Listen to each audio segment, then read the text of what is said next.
Assalamualaikum warahmatullahi wabarakatuh. Anak-anak, kita kembali lagi ya untuk belajar biologi. Kali ini yaitu tentang keanekaragaman hayati. Nah, di sini untuk keanekaragaman yang akan kita bicarakan yaitu antara lain pengertian dan jenis-jenis keanekaragaman hayati, kemudian keanekaragaman hayati di Indonesia, dan klasifikasi keanekaragaman hayati. Tapi anak-anak, untuk yang C kita pelajari pada pertemuan berikutnya. Baiklah, sekarang kita lanjutkan, yaitu pertama, untuk pengertian dan jenis-jenis keanekaragaman hayati itu ada 3, yaitu keanekaragaman gen, keanekaragaman jenis, dan keanekaragaman ekosistem. Keanekaragaman gen itu adalah keanekaragaman individu dalam satu jenis makhluk hidup. Ini contohnya adalah manusia. Populasi manusia itu satu spesies, ya, Homo sapiens, tetapi dia berbeda varietas. Jadi ada yang negroid, kemudian ada yang mongoloid, kulitnya yang kuning langsat, kemudian ada yang kaukasoid, yaitu yang warnanya putih. Kemudian contoh yang lain yaitu pada tumbuhan, misalnya pada bunga mawar, ada yang warnanya merah, ada yang warnanya putih, ada yang warnanya pink dan sebagainya. Nah, itu termasuk keanekaragaman gen. Kemudian berikutnya adalah keanekaragaman jenis. Keanekaragaman jenis itu adalah keanekaragaman atau variasi yang terdapat pada berbagai jenis atau spesies makhluk hidup dalam genus yang sama atau famili yang sama. Jadi ini berbeda spesies, ya kan, keanekaragaman jenis itu berbeda spesies, tetapi masih dalam satu genus atau famili. Ya, ini kelapa, pinang, lontar, ya, ada pinang merah, aren, kelapa sawit. Ini satu famili, ya, satu famili, tetapi berbeda spesies. Ini termasuk keanekaragaman jenis. Contoh pada hewan yaitu misalnya kucing sama harimau, nah, itu termasuk berbeda spesies. Ini termasuk keanekaragaman jenis karena dia termasuk satu famili atau satu keluarga. Kemudian keanekaragaman ekosistem itu terbentuk akibat adanya perbedaan letak geografis. Perbedaan letak geografis ini menyebabkan terjadinya perbedaan iklim yang akan berpengaruh terhadap jenis-jenis tumbuhan dan hewan yang hidup di daerah tersebut. Contohnya yaitu hutan, semak, dan perkebunan. Ini untuk ekosistem darat, kemudian terumbu karang, laut, danau, sungai, dan sebagainya itu untuk yang air. Kemudian keanekaragaman hayati di Indonesia itu nanti akan kita pelajari tentang persebaran flora, fauna, kemudian manfaat, kemudian aktivitas manusia, dan upaya pelestarian keanekaragaman hayati.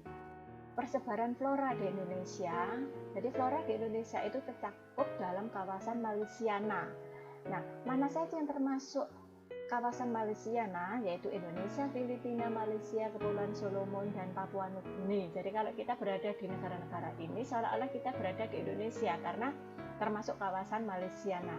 Kemudian persebaran flora di Indonesia itu tidak merata, anak-anak.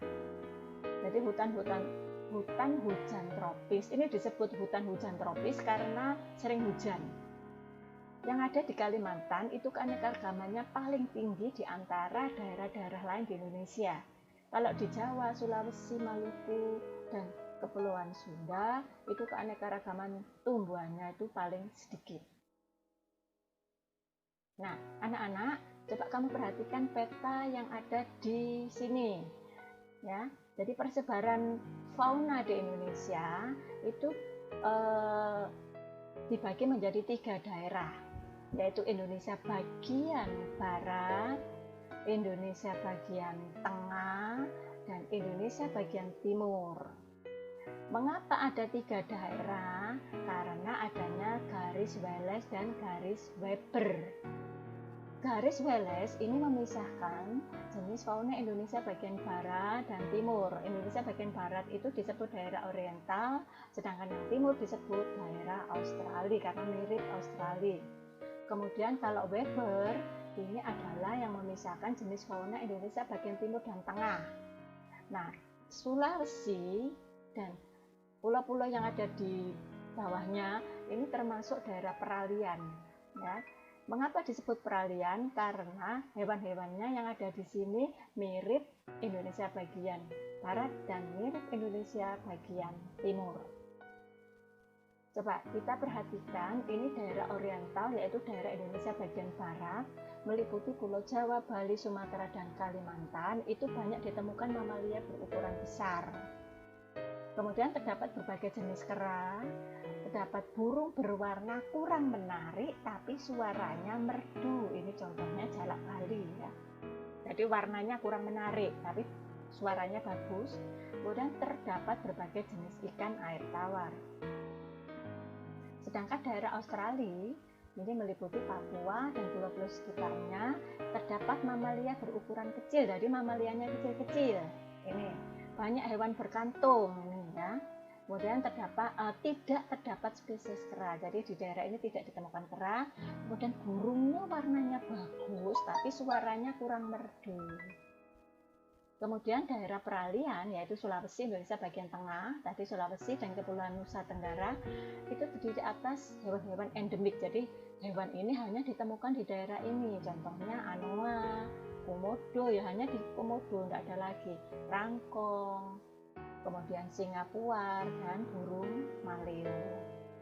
Kemudian apa manfaat kita mempelajari keanekaragaman hayati? Karena pertama sebagai sumber plasma nuva, sebagai sumber pangan sandang dan papan dan kesehatan, kemudian mempertahankan keberlanjutan ekosistem, sebagai lahan penelitian dan pengembangan ilmu pengetahuan, kemudian sebagai sumber pendapatan devisa, dan sebagai tempat rekreasi. Nah, aktivitas manusia itu ternyata sangat berpengaruh terhadap keanekaragaman hayati. Nah, di sini aktivitas manusia itu ada yang menurunkan, ada yang meningkatkan. Aktivitas yang menurunkan itu misalnya kerusakan habitat, penggunaan bahan kimia secara berlebih, yaitu misalnya menggunakan pupuk ataupun pestisida yang berlebih, itu bisa merusak lingkungan. Adanya pertanian monokultur, yaitu hanya satu jenis saja yang ditanam.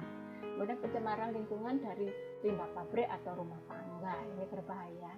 Kemudian yang dapat meningkatkan yaitu pemuliaan, reboisasi, pembuatan taman-taman kota, pelestarian plasma nuva secara in situ dan ex situ, kemudian penebangan pohon di hutan dilakukan dengan penebangan sistem tebang pilih dan tanam kembali. Nah, upaya pelestarian keanekaragaman hayati yaitu dilakukan baik secara in situ maupun ex situ. Kalau in situ berarti di habitat aslinya, misalnya komodo dilakukan di Pulau Komodo. Kalau ex situ yaitu dengan cara memindahkan hewan itu ke tempat lain, tetapi dipindahkan ke tempat yang habitatnya dibuat mirip dengan habitat aslinya, misalnya kebun binatang, taman safari, dan sebagainya. Kemudian yang kedua yaitu memanfaatkan keanekaragaman hayati dengan penerapan prinsip-prinsip berikut: prinsip daya toleransi, in optimum, prinsip ketahan balikan, dan faktor pengontrol.